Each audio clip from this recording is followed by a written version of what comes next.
Very good evening everyone.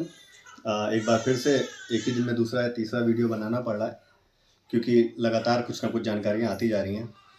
एक दिन पहले मैंने आप लोगों ने पूछा था कि रीवेल के फॉर्म कब आएंगे और मैंने आप लोगों को वीडियो में आके बताया था कि मंडे से शुरू हो जाएंगे।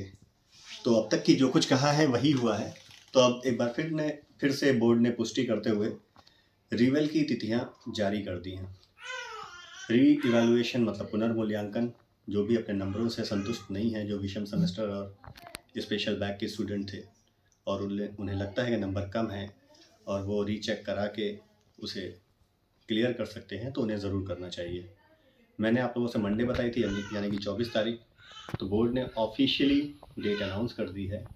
मंडे से ही आप लोग रिवल के फॉर्म भर पाएंगे, लेकिन आपको इतना याद रखना होगा कि सिर्फ 24 से 28 दिसंबर तक, सॉरी 28 फरवरी तक ये टाइम रहेगा आप लोगों के पास। 24 फरवरी से 28 फरवरी तक आप लोग अपने फॉर्म भर सकते हैं रिवल के। और पेमेंट रिसिप्ट के प्रिंट करने के लिए जो अंतिम तिथि है वो 2 मार्च है। तो आप लोग इस डेट को ध्यान रखें और बिना किसी गलती के फॉर्म भरें। और उम्मीद करिए कि आप लोग जो उम्मीद करते हैं कि 2 नंबर, 4 नंबर, 3 नंबर से आप लोगों को लगता है कि आपका क्लियर हो सकता है, तो ज़रूर भरना चाहिए। और एक बात बताना चाहता हूँ कि जैसे कि आप लोग लगातार ये पूछ रहे हैं कि फॉर्म की फ़ीस क्या होगी, क्योंकि पिछली बार 250 रुपये बोर्ड ने वापस करने को कहा था। बोर्ड ने जो 250 रुपये वापस करने के लिए कहा था, यानी कि 50% रिबेल की फ़ीस वापस करने के लिए कही थी, वो ख़ास मौका था। आप लोगों ने तमाम प्रदर्शन किए थे, रिजल्ट से आप लोग असंतुष्ट थे, उसके बाद प्रदर्शन हुए तो बोर्ड ने ये फैसला लिया था। वो ख़ास परिस्थिति थी, तो इस वजह से निर्णय लिया गया था। इस बार फीस में किसी तरह की कोई कमी या कुछ नहीं है। फीस जो निर्धारित थी, शायद 500 रुपये पर सब्जेक्ट है, वही रहेगी।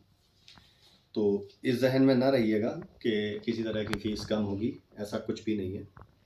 इसलिए जाके देख लीजिए, कहिएगा तो मैं लिंक शेयर कर दूंगा आप लोगों को। वैसे बोर्ड की वेबसाइट पे आप लोगों को मिल जाएगा सारी डिटेल। करना क्या है वो मैं आप लोगों को बता देता हूँ। इसमें 500 रुपये प्रति विषय है, साफ बिल्कुल क्लियर लिखा हुआ है, मेरे हाथ में ही है लेटर।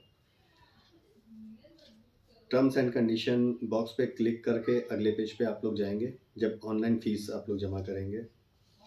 उससे पहले अप्लाई करने के लिए आप ऑनलाइन ही होगा। आपको बोर्ड की वेबसाइट पे जाना है www.bteup.ac.in। फिर रिजल्ट पे जाइएगा, अप्लाई फॉर रिवल पे जाइएगा। वहाँ पे अपना एनरोलमेंट और अपनी डेट ऑफ बर्थ यानी कि जन्म तिथि के माध्यम से आप लोग अपना ओपन करके इसे भर सकते हैं। रजिस्ट्रेशन हो जाएगा। रजिस्ट्रेशन के बाद जो विषय हैं उन सबको चेक बॉक्स यानी कि साइन करके आप लोगों को क्लिक करना है।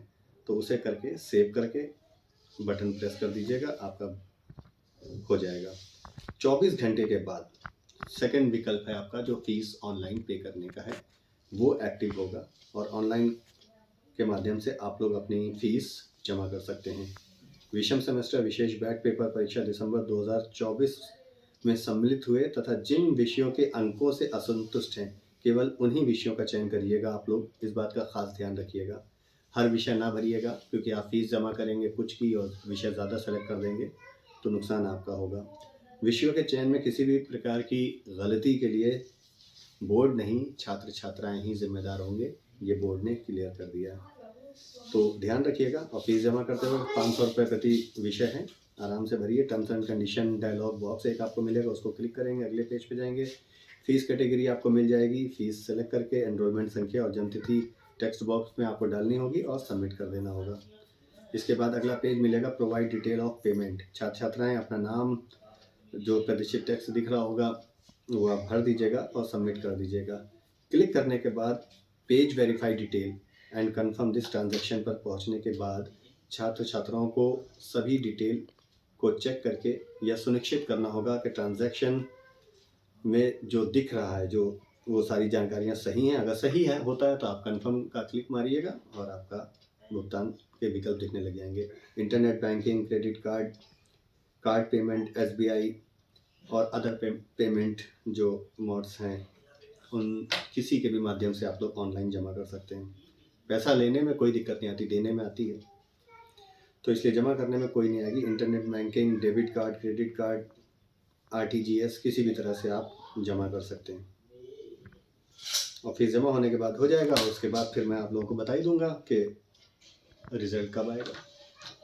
तो पुनर्मूल्यांकन जो आप लोग करना चाहते हैं या रिवेल जो भरना चाहते हैं, तो ध्यान से आप इन बातों को आप रिपीट करके सुन लीजिएगा और उसी के हिसाब से करिएगा। मंडे से एक्टिव हो जाएगा लिंक। बहुत शुक्रिया।